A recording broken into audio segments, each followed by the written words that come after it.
is now getting involved. The foreign ministry there is calling on all sides to show restraint.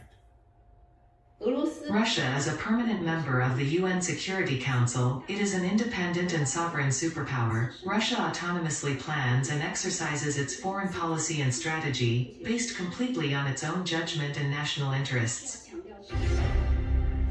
All right, we can now cross live to Benjamin Chao, professor of the Paris School of Technology and Business, joining us here live during our rolling coverage. Good to see you. China has been pretty neutral throughout most of this, even though potentially siding with Russia by criticizing NATO. How do you think Beijing is viewing today's news?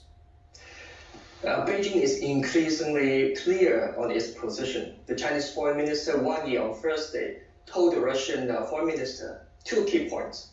First, the Chinese side understands Russia's legitimate security concerns, noting that there is a complex and special historic context of the issue.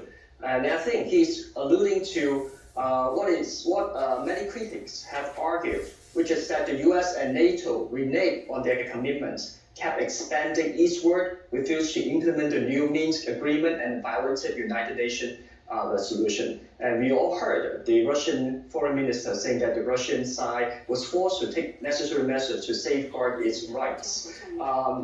Second, the Chinese foreign minister urged all parties to completely abandon Cold War mindset and strive for a balanced, effective, and sustainable European security mechanism through dialogue and recognition.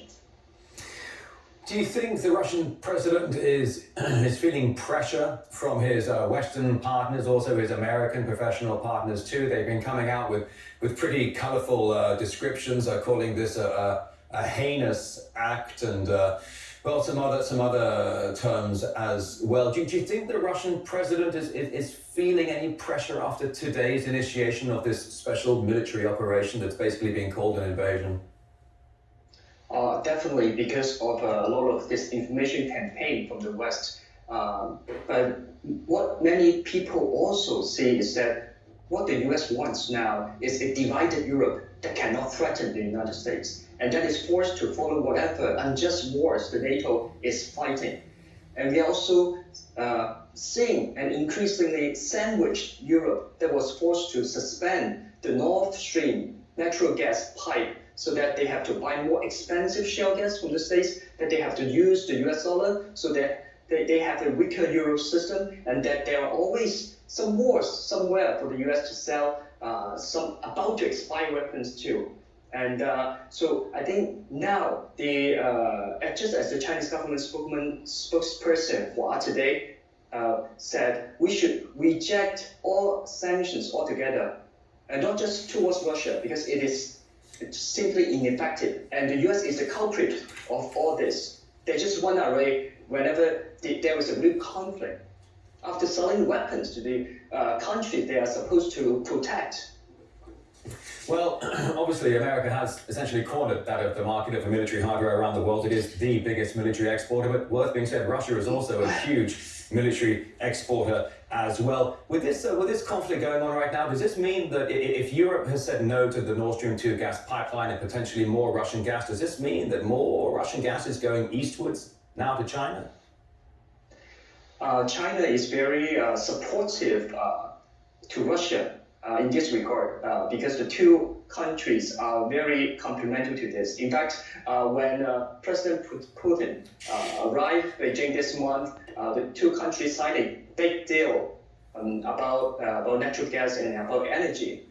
And in Europe also, I think the European countries should see that it is also beneficial for a good Russian relationship, especially with Chinese as well, because Chinese also want Europe to be strong.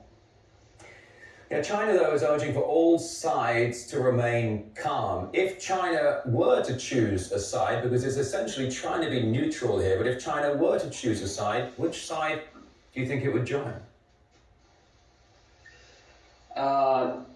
Europe is no match for a union of Russia and China if they were to hold hand in hand.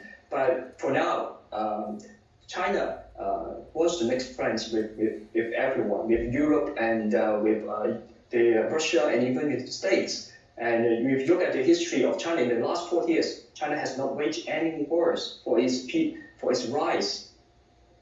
All right, Benjamin Zhao, professor at the Paris School of Technology and Business, joining us live here on RT International.